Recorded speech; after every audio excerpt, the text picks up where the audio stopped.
नमस्कार दोस्तों, मैं प्रदीप सिंह स्वागत करता हूं आपके अपने YouTube चैनल KPR एजुकेशन में। तो दोस्तों, कैसे हैं आप लोग? उम्मीद करता हूं कि सभी लोग स्वस्थ होंगे, मस्त होंगे और नियमित रूप से अपनी पढ़ाई में व्यस्त होंगे। दोस्तों, सामान्य विज्ञान का एक बहुत ही इम्पोर्टेंट टॉपिक हम डिस्कस कर रहे थे, मानव रोग, और इसी कड़ी में आज हमारी ये सेकेंड क्लास है। तो जिन भी बच्चों ने पहली क्लास नहीं देखी है, बेसिक मैंने इसके विषय में पहली क्लास में बता चुका हूँ। आज हमारी सेकेंड क्लास होंगी। तो चलिए शुरू करते हैं आज की क्लास बिना किसी देरी की। आज की क्लास शुरू करने से पहले, आज का डिस्कशन शुरू करने से पहले मैं आप लोगों को एक आउटलाइन ब्रीफ क्लासिफिकेशन दे देता हूं कि कौन कौन सी चीज़ें आज हमें डिस्कस करनी है। होगा क्या इससे कि आपका जो कॉन्सेप्ट है बहुत बेहतर तरीके से, बहुत क्लियरली सॉल्व हो जाएंगे, बहुत अच्छे से आपकी चीज़ें समझ में आएंगी कि कौन कौन सी चीज़ें चरणबद्ध तरीके से स्टेप बाय स्टेप हमें चीज़ें डिस्कस करनी है। तो चलिए शुरू करते हैं। ह्यूमन डिसीज़ का सबसे पहले हम क्लासिफिकेशन देख लेते हैं कि मानव रोग होते कितने प्रकार के हैं। Human disease are 2 types. मानव रोग 2 प्रकार के होते हैं।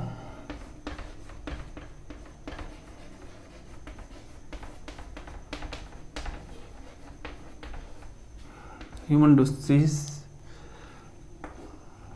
2 type. First is genetical disease and second is acquired disease.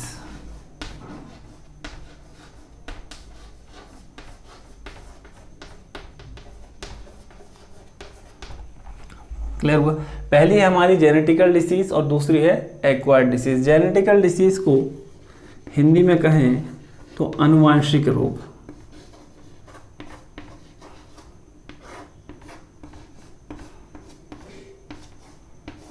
और एक्वायर्ड डिसीज को हिंदी में कहें तो उपार्जित रोग।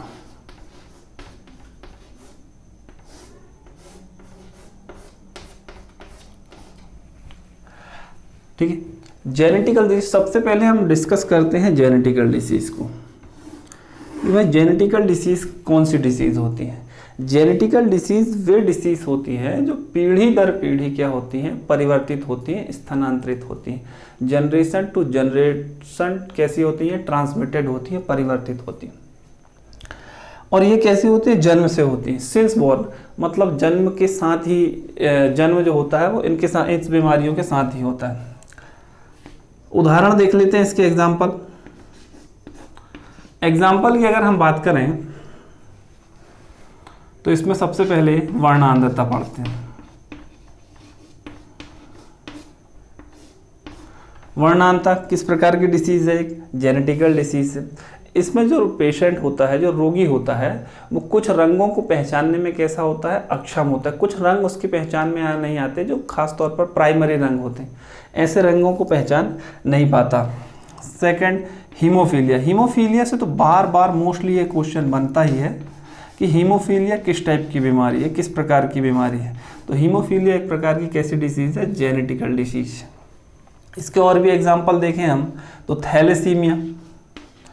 थैलेसीमिया भी एक प्रकार की कैसी डिसीज है?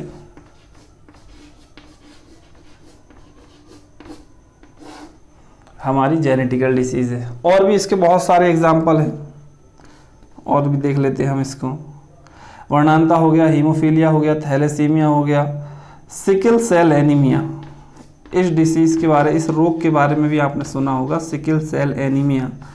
सिकल सेल एनीमिया को हिंदी में कहते हैं हंसियाकार आरबीसी। तो कई बार क्वेश्चन आता है कि हंसियाकार आरबीसी किस प्रकार के डिसीज है? एक प्रकार की जेनेटिकल डिसीज है। सिकल सेल एनीमिया जिसे हम कहते हैं वो भी किस प्रकार की डिसीज है? जेनेटिकल डिसीज है, यानी आनुवांशिक रोग है, पीढ़ी दर पीढ़ी फैलने वाले रोग है। और भी है जैसे एडवर्ड सिंड्रोम,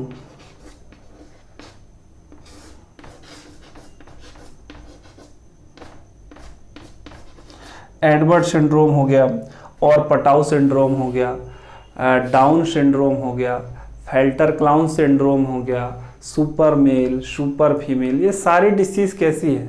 जेनेटिकल डिसीज है। जब हम जेनेटिकल डिसीज यानी आनुवांशिक रोग का टॉपिक डिस्कस करेंगे तो एक एक डिसीज को, एक एक रोग को पूरी डिटेल से पढ़ने वाले, तनाव लेने की आवश्यकता आपको नहीं है। दूसरा है हमारा एक्वायर्ड डिसीज यानी उपार्जित रोग। एक्वायर्ड डिसीज कौन सी होती हैं? वे डिसीज जो जन्म के बाद होती हैं, ऐसे रोग जो जन्म के मनुष्य के जन्म लेने के बाद हो, आफ्टर बॉर्न। अब ये भी दो प्रकार की होती हैं। देखिए,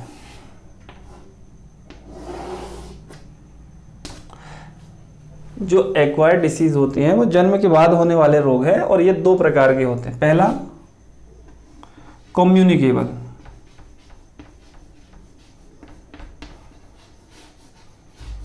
ठीक, and second is non communicable.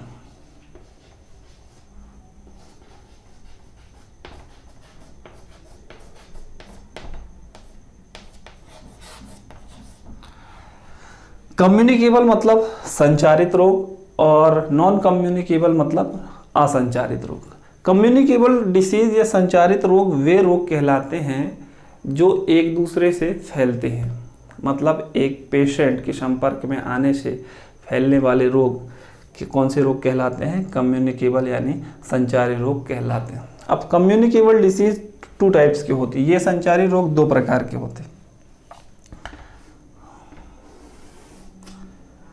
मतलब कम्युनिकेबल डिसीज का गुण क्या होगा भाई कि ये रोग एक दूसरे से फैलेंगे। कम्युनिकेबल डिसीज दो प्रकार की होती है, एक होती है कॉन्टेजियस,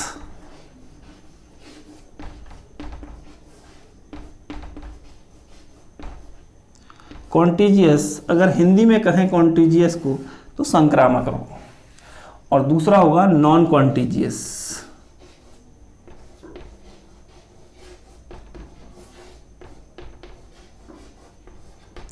नॉन कॉन्टेजियस मतलब असंक्रामक रोग।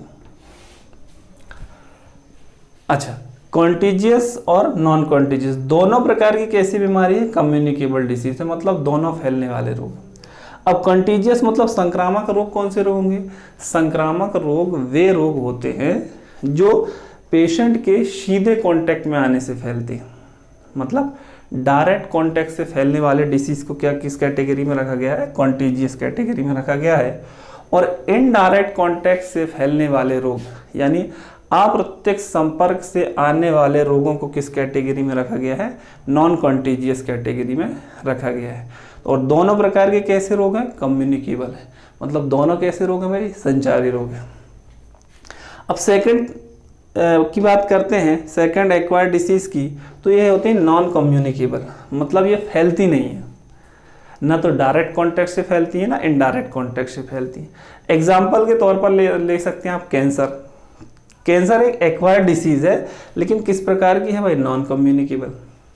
बहुत सारी हार्ट डिसीज होती हैं, हृदय संबंधी रोग होते हैं, वो भी कैसे होते हैं? नॉन कम्युनिकेबल होते हैं, ठीक है।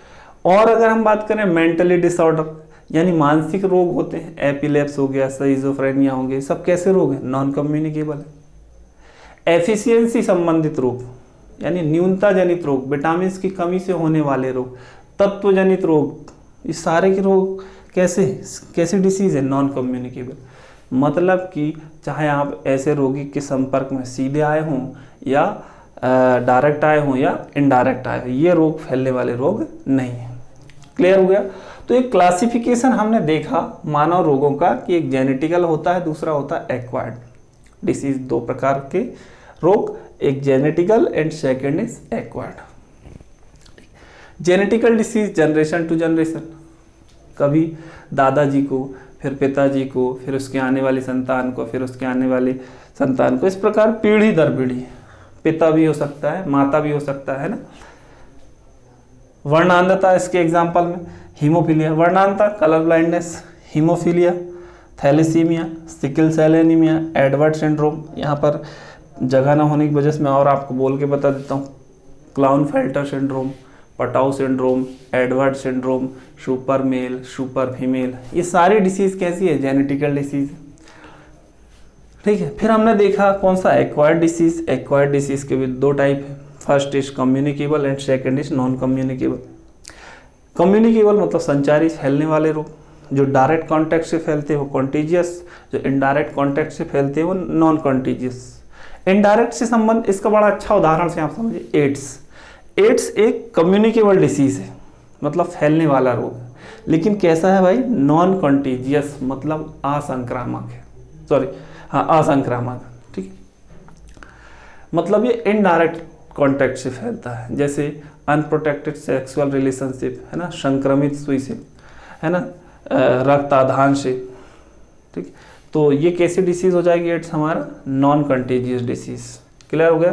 तो जल्दी से आप स्क्रीनशॉट लीजिए, फिर हम आगे की चीजें डिस्कस करेंगे, ठीक। अब हम देखते हैं मानव रोग में कम्युनिकेबल डिसीज। आज का जो हमारा सेशन होने वाला है किस पे बेस्ड होने वाला है, कम्युनिकेबल डिसीज।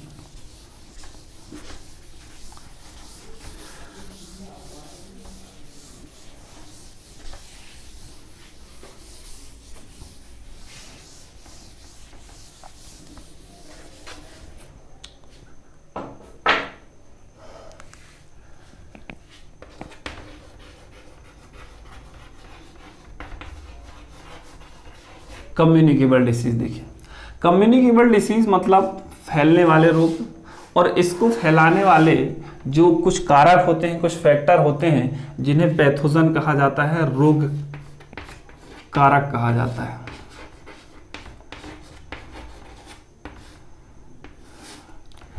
मतलब रोगों को जो फैलाते हैं उन्हें क्या कहा जाता है, रोग कारक कहा जाता है। इसे अंग्रेजी में पैथोजन कहा जाता है, पैथोजन, जिनके कारण रोग एक स्थान से दूसरे स्थान, मतलब एक व्यक्ति से दूसरे व्यक्ति में फैलते हैं। ये रोगजनक बहुत सारे हैं,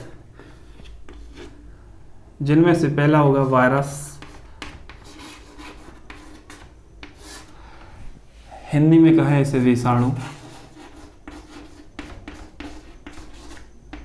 तो विषाणु से जन्म लेने वाली डिसीज को कहा जाएगा वायरस ओरिएंटेड डिसीज। यही आज का हमारा टॉपिक होने वाला है। और भी इसके देख लेते हैं एग्जांपल, जैसे बैक्टीरिया,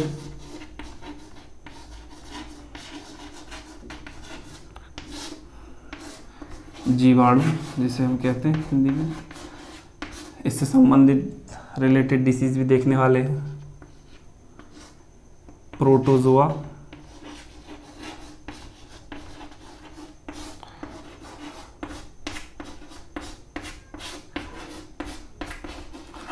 प्रोटोजोआ ओरिएंटेड डिसीज भी देखेंगे आगे के लेक्चर में।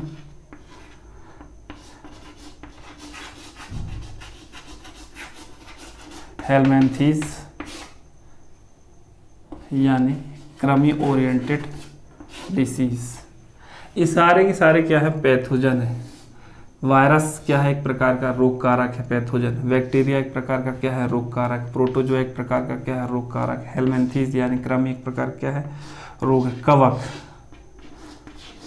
फंगल, कवक से भी बहुत सारे रोग होते हैं। ये कवक भी एक प्रकार का क्या है, पैथोजन। पैथोजन मतलब वह जो रोग को फैलाते हैं, ठीक, कम्युनिकेट करते हैं, ठीक। तो ये सारे की सारे डिसीज को हम डिस्कस करेंगे। जो आज का टॉपिक होने वाला है हमारा virus oriented disease, causes by virus. Clear हुआ। तो चलिए देखते हैं वायरस से जन्म लेने वाली बीमारी कौन कौन सी होती हैं, वायरस ओरिएंटेड डिसीज कौन कौन सी होती है।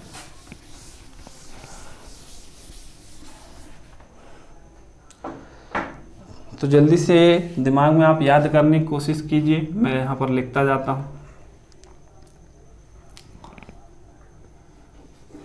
इन्फ्लुएंजा,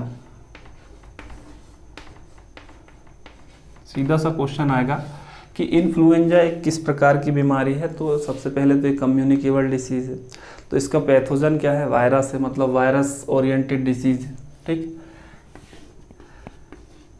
एड्स, एड्स के विषय में तो आप जानते होंगे। डेंगू,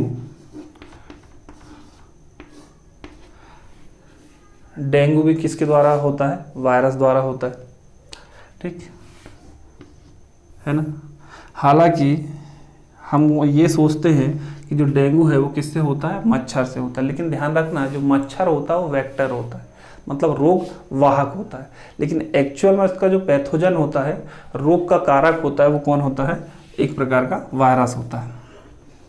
ठीक, डेंगू, स्मॉल पॉक्स, ठीक, चिकन पॉक्स,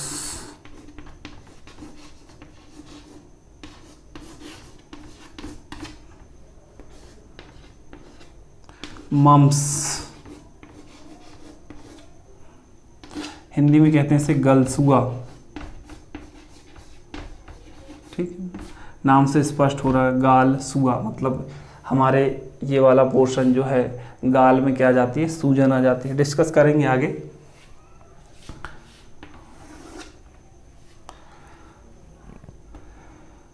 रेबीज, ठीक, इसे क्या कहा जाता है? हाइड्रोफोबिया।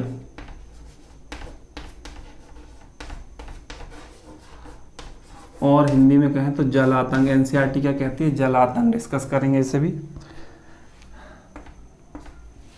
खसरा, क्वेश्चन आया हुआ है। खसरा एक किस प्रकार की बीमारी है? मीजल्स हम इसे कहते हैं।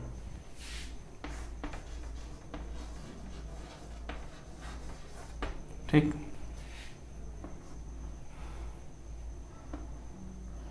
जुकाम,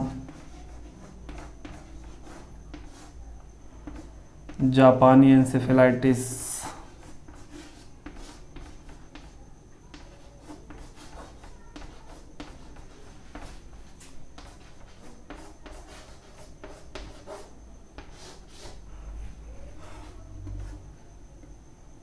जीका,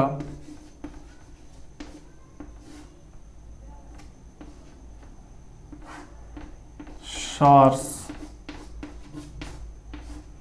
ठीक, और बाकी मैं यहाँ लिख देता हूँ। चिकनगुनिया,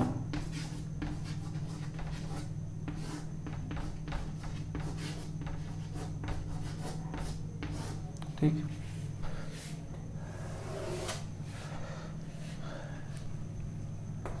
स्वाइन फ्लू,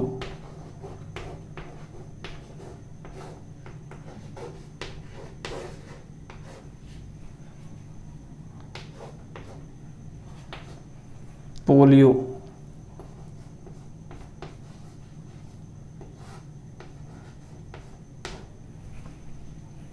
ठीक, हेपेटाइटिस,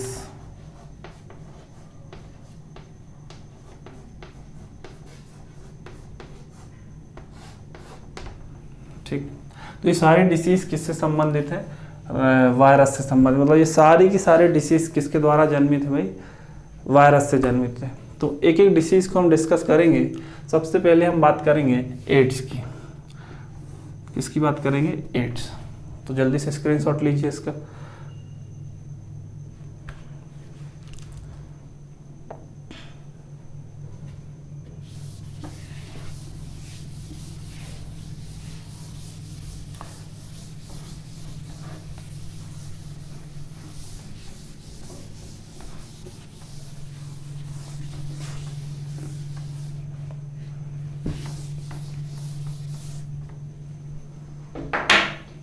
चलिए सबसे पहले हम डिस्कस करते हैं एड्स को। तो एड्स का पूरा नाम तो सभी को पता होगा, किन किन को नहीं पता। एड्स का पूरा नाम ए से बनता है एक्वायर्ड इम्यून डेफिशिएंसी सिंड्रोम। तो इसका कई बार क्या होता है, इसका पूरा नाम भी पूछ लेता है। तो इसका पूरा नाम याद रखना है आपको, acquired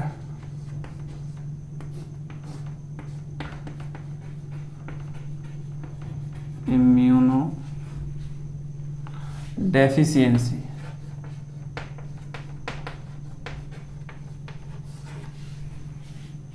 syndrome. Acquired immune deficiency syndrome. अगर हिंदी में कहें हम इसका नाम, हिंदी में पूछ लिया अगर कभी, तो एक्वायर्ड का नाम, एक्वायर्ड मतलब होता है उपार्जित। ठीक, इम्यून मतलब क्या होता है? प्रतिरक्षी।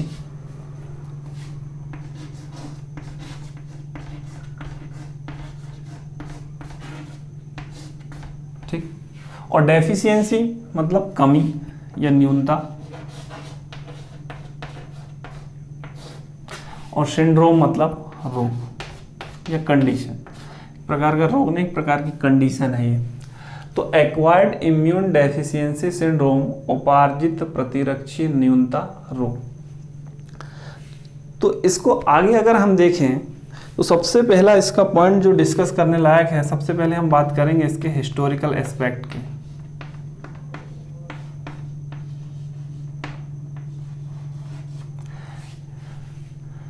हिस्टोरिकल एस्पेक्ट में क्या डिस्कस करेंगे हम? हिस्टोरिकल एस्पेक्ट में इसका ऐतिहासिक बैकग्राउंड देखेंगे कि भाई ये पहली बार ये रोग का जो मरीज था विश्व में कहाँ पाया गया, और पहली बार जब पाया गया तो किस प्रकार के उसमें रिसर्च हुई, और आगे चलकर इसका जो खोज भारत में पहली बार कहाँ पर इसकी हुई, पहला मरीज भारत में कहाँ पर मिला। तो 1981 में 1981 में अमेरिका के एक शहर में न्यूयॉर्क में इसका पहला मरीज मिलता है। तो बहुत अच्छा क्वेश्चन यहाँ से बनने की संभावना है कि एड्स का पहला मरीज विश्व में, वर्ल्ड फर्स्ट पेशेंट इन 1981 कहाँ पर? यूएसए में, और यूएसए में भी कहाँ पर? न्यूयॉर्क में। क्लियर हुआ? 1981 में जब पहली बार इसका मरीज विश्व में पाया गया, पहला मरीज जब मिला, तो मेडिकल फील्ड में एक कहना चाहिए खलबली सी मच गई कि भाई किस प्रकार की डिसीज़ है, किस प्रकार का रोग और कैसी अवस्था कर देता है मरीज। तो इस पर लगातार रिसर्च हो रही थी, और 1983 में पाश्चर इंस्टीट्यूट ने, ध्यान रखना आपको इस डेट, ये डेट 1983 में पाश्चर इंस्टीट्यूट जो कहाँ पर है? पेरिस में। पाश्चर इंस्टीट्यूट पेरिस ने पता लगाया, किस चीज का पता लगाया भाई? इस इंस्टीट्यूट ने पता लगाया कि ये एक प्रकार की वायरस ओरिएंटेड डिसीज है।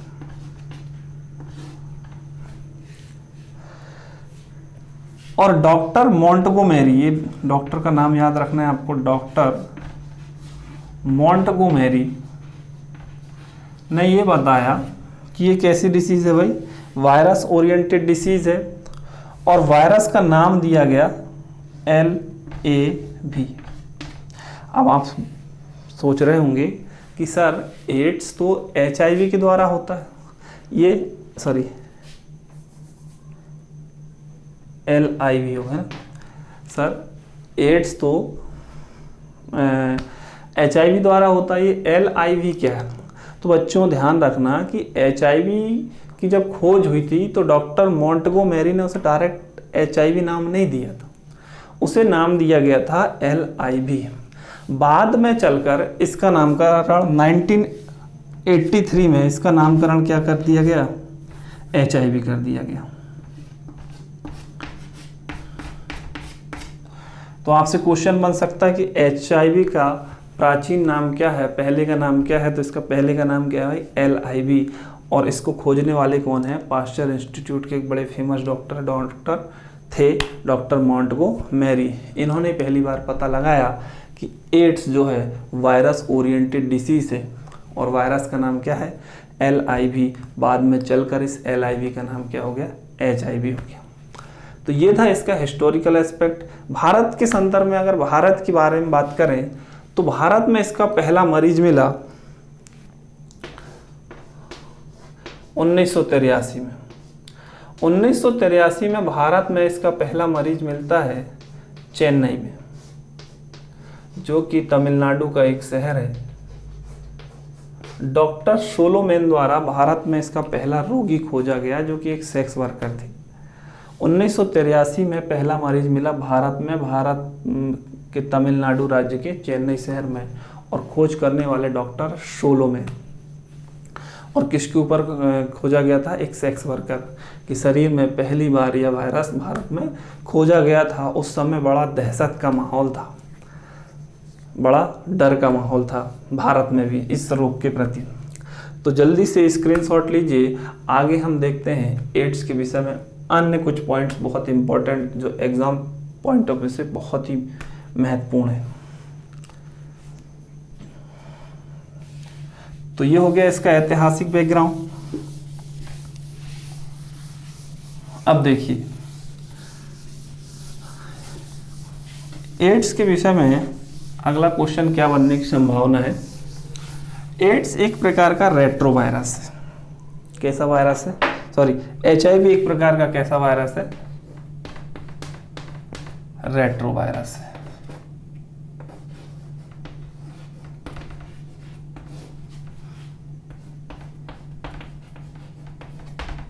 सर अब ये रेट्रो वायरस क्या है? देखिए जनरली क्या होता है, DNA से क्या बनता है? RNA बनता है। DNA से जो जेनेटिकल कोड होता है वो क्या होता है? DNA से RNA बनता है। लेकिन ध्यान रखना कि जो रेट्रो वायरस होते हैं, वायरस में एक किस्म होती है, एक टाइप होता है, जो रेट्रो वायरस होते हैं वो RNA से क्या बना लेते हैं? DNA बना लेते हैं। क्लियर हुआ? होना क्या चाहिए कि DNA से RNA बनता है, लेकिन जो रेट्रो वायरस होते हैं वो RNA से क्या बना सकते हैं? DNA बना सकते हैं। इसीलिए शायद आज तक एड्स की कोई भी वैक्सीन नहीं बन पाई है, क्योंकि HIV एक प्रकार का कैसा वायरस है? रेट्रो वायरस है, जो अपने आप को क्या कर लेता है? अपने जो जेनेटिकल मटेरियल को से क्या बना लेता है? DNA बना लेते हैं। इसके स्ट्रक्चर को समझिए। अब आप इसके स्ट्रक्चर से और बेहतर तरीके से समझ पाएंगे कि रेट्रो वायरस किस प्रकार अपने आप को उसके RNA को DNA में बदल लेता है। तो हम HIV का स्ट्रक्चर देखते हैं। ठीक, तो वायरस का स्ट्रक्चर कोई कठिन नहीं होता, बहुत जटिल नहीं होता, एक तरह से बहुत सरल होता है। वायरस कुछ नहीं पाया जाता इसके स्ट्रक्चर। देख, ये जो मैंने बनाया इसे कहते हैं कैप्सिड। ठीक, और इसके अंदर इस प्रकार से HIV के स्ट्रक्चर बना रहे चुके हम। तो ये जो दो हैं ये RNA। तो वायरसेस में दो प्रकार के कहना चाहिए स्ट्रक्चर में, दो सिंगल RNA भी होता है ना, और DS डबल स्टैंडर्ड RNA भी होता है। तो यहाँ से क्वेश्चन आता है कि HIV सिंगल स्टैंडर्ड RNA वाला वायरस है या डबल स्टैंडर्ड वाला RNA वाला वायरस है? तो जो HIV है वो कैसा होता है? डबल स्टैंडर्ड RNA वाला क्या होता है? वायरस होता है, एक प्रकार का रेट्रो वायरस होता है। इन दोनों के बीच में यहाँ पर HIV में, वायरस में यहाँ पर एक फ्लूइड भरा होता है जिसे हम कहते हैं ट्रांसक्रिप्टिव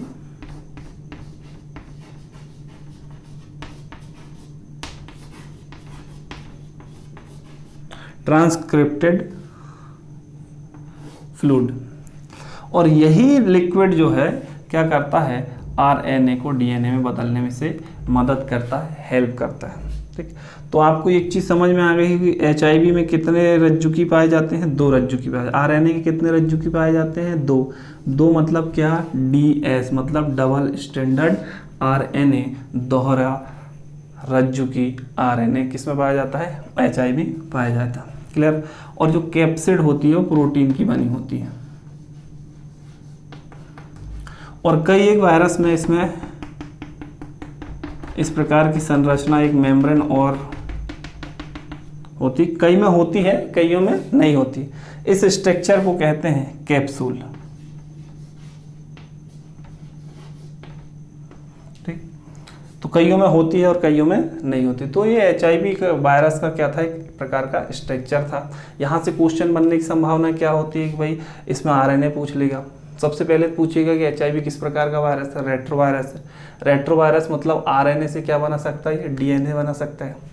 ठीक, हमने फिर वायरस के स्ट्रक्चर देखी और इसमें कैसे RNA, इसमें जो कहना चाहिए जेनेटिक मटेरियल होता है वो कैसा होता है, डबल स्टैंडर्ड आरएनए होता है, दोहरी रज्जुकी वाला आरएनए होता है। तो जल्दी से स्क्रीनशॉट लीजिए इसके स्ट्रक्चर का, फिर हम आगे बढ़ते हैं।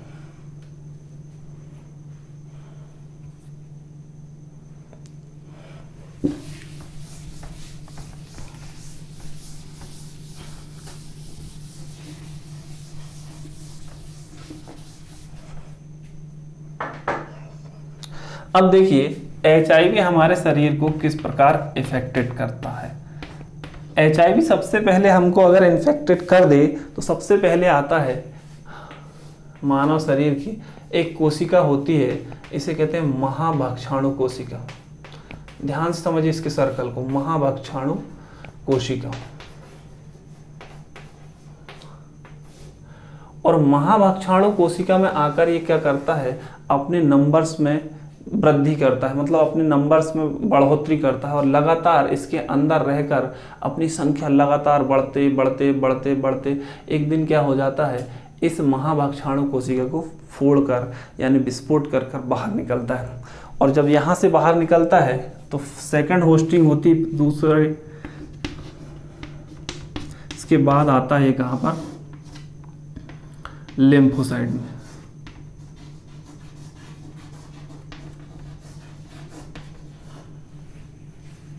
ठीक, और लिम्फोसाइट में भी, लिम्फोसाइट दो प्रकार की होती है, उसमें से एक होती है टी लिम्फोसाइट।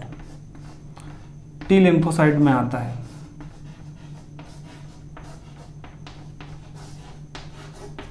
और टी लिम्फोसाइट काम क्या करती है हमारे शरीर में, देखिए टी लिम्फोसाइट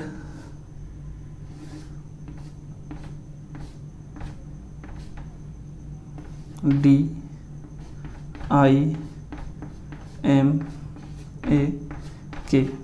ये 5 प्रकार के IG का निर्माण करती है। IG मतलब क्या होता है, इम्यूनोग्लोबिन। और ये इम्यूनोग्लोबिन क्या करता है, ये हमारे शरीर की रोग प्रतिरोधक क्षमता को बनाए रखता है। यानी हमारे इम्यून सिस्टम को जो स्ट्रॉन्ग करता है वो कौन है, IG, इम्यूनोग्लोबिन। और ये कितने प्रकार के होते हैं IG, 5 प्रकार के। और इनका निर्माण कौन कर रही है, हमारी टी लिम्फोसाइट कर रही है। तो HIV सबसे पहले महाभक्षाणु कोशिका में आया, यहाँ पर अपने नंबर्स पे चेंज किया, अपने नंबर बढ़ाया, अपनी संख्या बढ़ाया। इसके बाद इसको फोड़कर वो कहाँ पर आता है, लिम्फोसाइट। और लिम्फोसाइट में कौन सी लिम्फोसाइट, टी लिम्फोसाइट को अपना क्या बनाता है, शिकार बनाता है। जब टी लिम्फोसाइट डैमेज हो जाएगी तो यकीन मानिए आप, IG बनना बंद हो जाएंगे, तो हमारी रोग प्रतिरोधक क्षमता कैसी हो जाएगी, धीरे धीरे धीरे धीरे वीक हो जाएगी, कमज़ोर हो जाएगी। और इसी अवस्था को क्या कहते हैं हम, एड्स कहते हैं। इसी अवस्था को क्या कहते हैं, एड्स कहते हैं। तो ये पूरा सर्कल था किसका, HIV का कार्य करने का। HIV सबसे पहले कहाँ पर आएगा, महाभक्षाणु कोशिका में। एक बार और ध्यान से समझिए, महाभक्षाणु कोशिका। इसके बाद HIV कहाँ पर आएगा, जब यहाँ पर बहुत सारी इनकी संख्या बढ़ जाएगी तो इन्हें तोड़कर कहाँ पर पहुँच जाएगा, लिम्फोसाइट में। ठीक, और लिम्फोसाइट में कौन सी lymphocyte, T lymphocyte. T lymphocyte का कार्य क्या कहता है, इम्यूनोग्लोबिन, 5 प्रकार के इम्यूनोग्लोबिन बनाना। और ये 5 प्रकार के इम्यूनोग्लोबिन जो होते हैं हमारे शरीर में रोग प्रतिरोधक क्षमता को क्या करते हैं, बनाए रखते हैं। जब ये बनना बंद हो जाते हैं तो हमारे शरीर की रोग प्रतिरोधक क्षमता, इम्यून सिस्टम कमज़ोर हो जाता है और हम कई सारे रोगों से क्या हो जाते हैं, ग्रसित हो जाते हैं। इसी अवस्था को क्या कहते हैं, एड्स कहते हैं। क्लियर हुआ? तो इस सर्कल को आप समझिए, स्क्रीनशॉट लीजिए, फिर हम आगे बढ़ते हैं।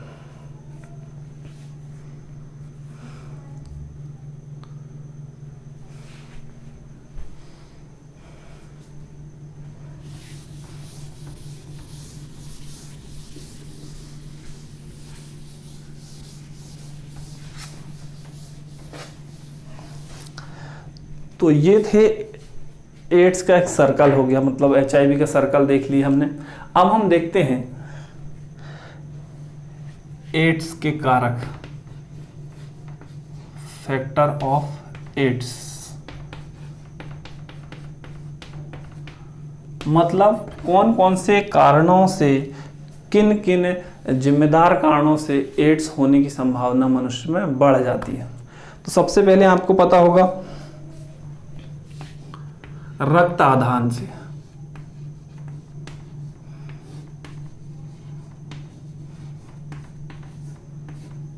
रक्त आधान क्या होता है? एक मरीज जिसने ब्लड डोनेट किया है, रक्तदान किया है, उसे मान के चलिए एड्स था और वही रक्त किसी स्वस्थ पर्सन को, हेल्दी पर्सन को चढ़ा दिया गया तो उसे होने क्या हो जाता है? एड्स हो सकता है। ठीक। दूसरा संक्रमित सुई।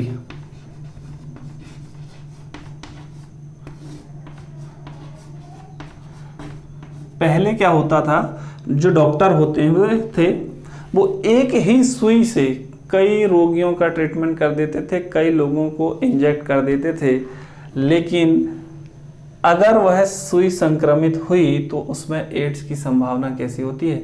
बढ़ जाती है। ठीक। टैटू बनवाने से। अब आप पूछेंगे सर टैटू बनवाने से कैसा होता है? आमतौर पर ये बहुत वीक कारण है, बहुत कमजोर कारक। देखिए गांव में क्या होता है, ग्रामीण क्षेत्र में जो मेले वगैरह होते हैं वहां पर जो टैटू बनाने वाला होता है वो क्या करता है, एक ही जो उसकी निडल होती है उससे कई लोगों के टैटू बना डालता है। और हो सकता है उसने अगर किसी संक्रमित व्यक्ति का टैटू बनाया हो, उसे कहीं चोट लग गई हो, तो संभावना है कि आपने अगर वहीं टैटू बनवाया तो संक्रमित आप भी हो सकते हैं। तो ये टैटू बनवाने से भी।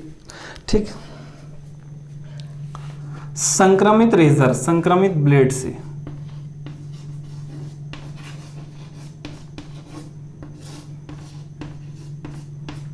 अगर आप किसी बार्बर की दुकान में, किसी सैलून में शेविंग कराने गए हैं और उसने ब्लेड को चेंज नहीं किया, किसी पेशेंट की, किसी रोगी जो एड्स से पीड़ित था, HIV संक्रमित था, उसकी शेविंग की और उसे कहीं कट लग गया, उसी ब्लेड से आपकी शेविंग कर दी तो संभावना इससे बढ़ जाती है एड्स फैलने की।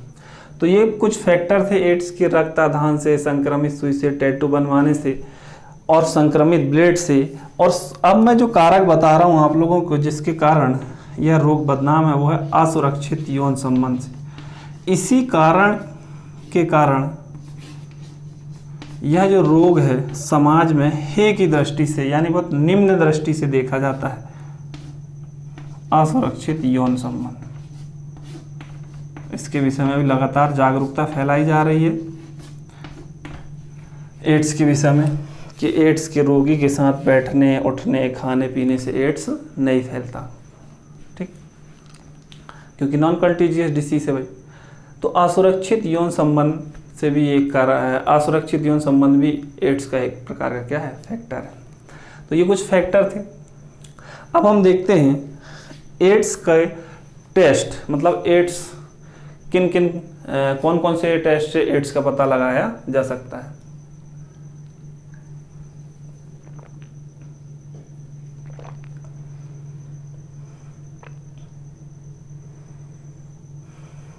चलिए ले लिए होंगे स्क्रीनशॉट।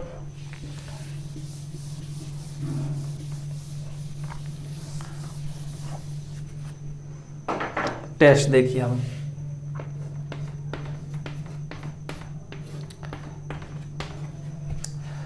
तो कौन कौन से टेस्ट, सबसे जो फेमस टेस्ट है जो क्वेश्चन बनाते हैं वो है एलिसा टेस्ट। तो एलिसा का फुल फॉर्म आपको ही पता होना चाहिए, एंजाइम लिंक्ड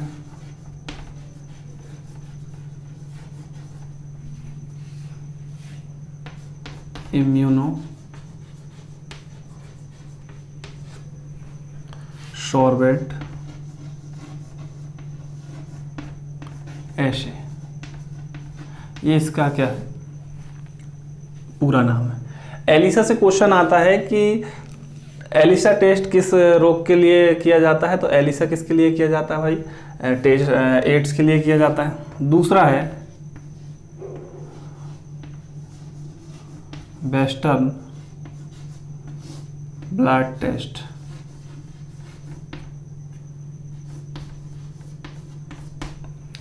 है ना। वेस्टर्न ब्लड टेस्ट, ये भी किसके लिए किया जाता है, ये भी एड्स का पता लगाने के लिए किया जाता है। तो ये जो 2 टेस्ट है खास तौर पर पूछे जाते हैं, इसमें सबसे इंपॉर्टेंट है एलिसा टेस्ट।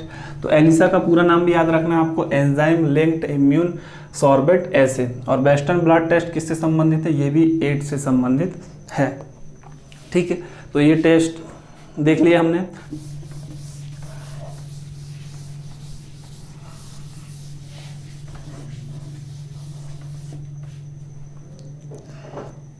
देखिए अगली डिसीज जो है हमारी वो कौन सी है, कॉमन कोल्ड।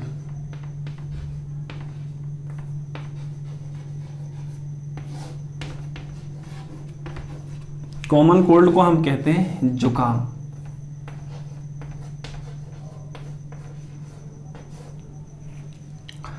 और जुकाम में सबसे पहला जो क्वेश्चन आता है, जुकाम के विषय में तो शायद आप सभी लोग इससे परिचित होंगे। साल में ऐसा कोई व्यक्ति नहीं है जिसे 1-2 बार ये डिसीज़ ना होती हो, कॉमन कोल्ड। कॉमन कोल्ड में होता क्या है, इसके सिम्टम्स भी आपको पता है। कॉमन कोल्ड में जो सबसे इम्पोर्टेंट चीज़ है जो आपको जाननी चाहिए वो है इसका पैथोजन, यानी रोग कारक।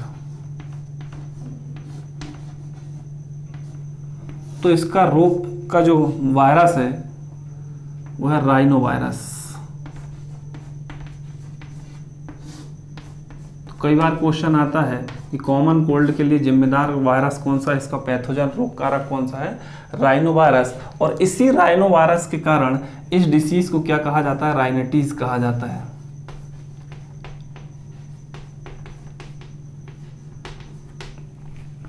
ठीक, तो रोग कारक देख लिए हमने, रोग कारक क्या है भाई, राइनो वायरस है। अब देखते हैं मोड ऑफ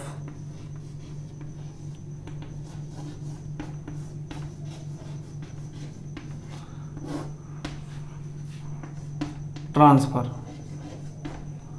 मतलब वह कौन कौन से कारक हैं जिसके द्वारा कॉमन कोल्ड फैल सकता है। तो सबसे पहला जो इसका कारक है वो ड्रॉपलेट्स है। ड्रॉपलेट्स मतलब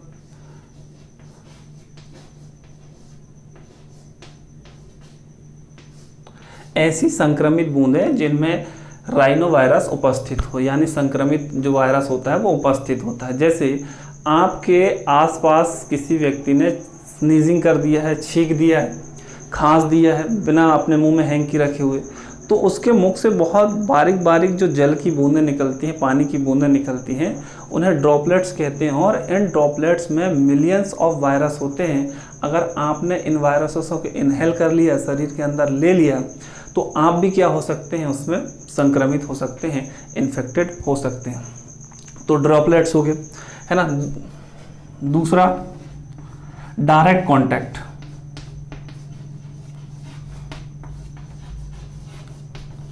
डायरेक्ट कांटेक्ट से कैसे, यदि आप रोगी से, पेशेंट से सीधे जाके मिले हैं, उसे आपने हाथ मिलाया, गले मिले हैं, तो उसके जो वायरस है, जो कहना चाहिए राइनो वायरस के शरीर में कहीं मतलब रहा होगा, तो वो क्या हो जाएगा, आपके रेस्पिरेटरी सिस्टम के थ्रू आपके शरीर में अंदर चला जाएगा और आप भी इससे क्या हो जाओगे, इन्फेक्टेड हो जाओगे। तो मोड ऑफ ट्रांसफ़र क्या था भाई इसका, ड्रॉपलेट, संक्रमित जो बूंदें होती हैं छींकने से, है ना, खांसने से। संक्रमित व्यक्ति आपके आसपास अगर खांसता है, छींकता है, उसकी ड्रॉपलेट्स अगर आप इनहेल करते हैं, अंदर ले लेते हैं रेस्पिरेटरी सिस्टम के थ्रू, तो आप संक्रमित हो सकते हैं। डायरेक्ट कॉन्टेक्ट से अगर आपने रोगी के हाथ मिलाया, उससे गले मिले हैं, है ना, उसके कोई भी इंस्ट्रूमेंट यूज़ किया हुआ है, उसके तौलिए को यूज़ किया, उसके हैंकी का यूज़ किया, तो आप इससे भी संक्रमित, इन्फेक्टेड हो सकते हैं। अब हम देखते हैं इसके सिम्टम्स।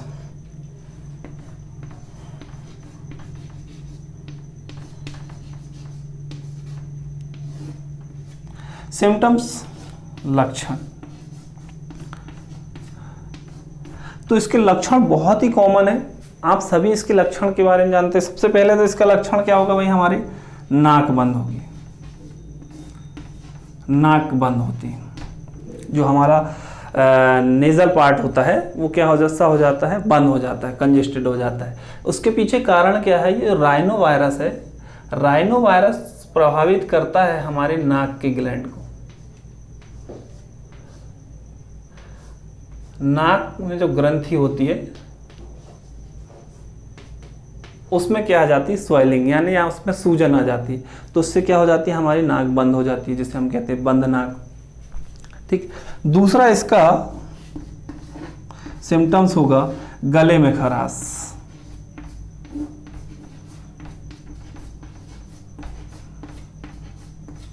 ठीक, गले में खराश।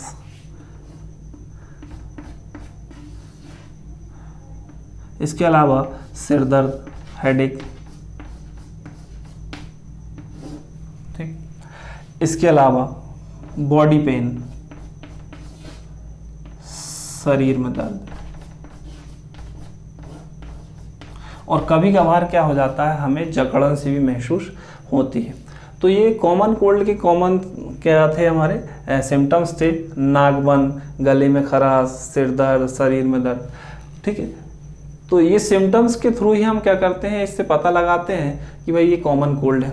आमतौर पर क्या होता है, जो कॉमन कोल्ड होता है, जो जुकाम होता है, वो 3 से 7 दिन में ठीक हो जाता है।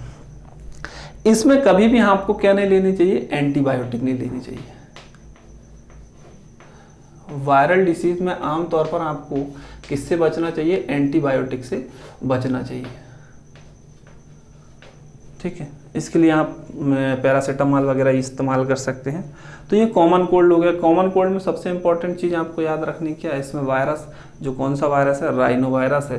और राइनो वायरस किसको प्रभावित करता है, हमारे नाक की ग्रंथि में, जो नेजल पार्ट होता है हमारे, उसमें स्वेलिंग आ जाती है, नाक की ग्रंथि में सूजन आ जाती है। ये कभी भी हमारे लंग्स को इन्फेक्टेड नहीं करता है, ये हमारे अपर रेस्पिरेटरी ट्रैक को ही इन्फेक्टेड करता है, जिसे हम क्या कहते हैं, URT, अपर रेस्पिरेटरी ट्रैक। इसे ही क्या हमेशा इन्फेक्टेड करता है, लंग्स को इन्फेक्टेड नहीं करता। 3 से 7 दिन में ये बीमारी क्या हो जाती है, ठीक होने की संभावना होती है। ठीक। तो जल्दी से इसका स्क्रीनशॉट लीजिए, फिर हम आगे देखेंगे अगले डिसीज के बारे में।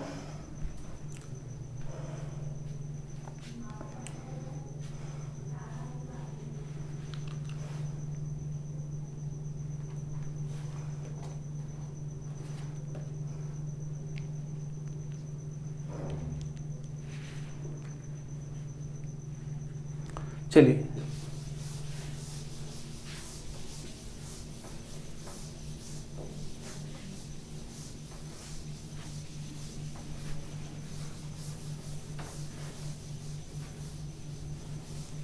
तो आज के लिए हम क्या करते हैं, इतना ही रखते हैं। आगे हम बात करेंगे आगे की डिसीज, और बाकी जितनी बची डिसीज को धीरे धीरे करके डिस्कस करेंगे। तो थैंक यू सो मच, बहुत बहुत आपका धन्यवाद। मिलते हैं अगले लेक्चर में। Thank you.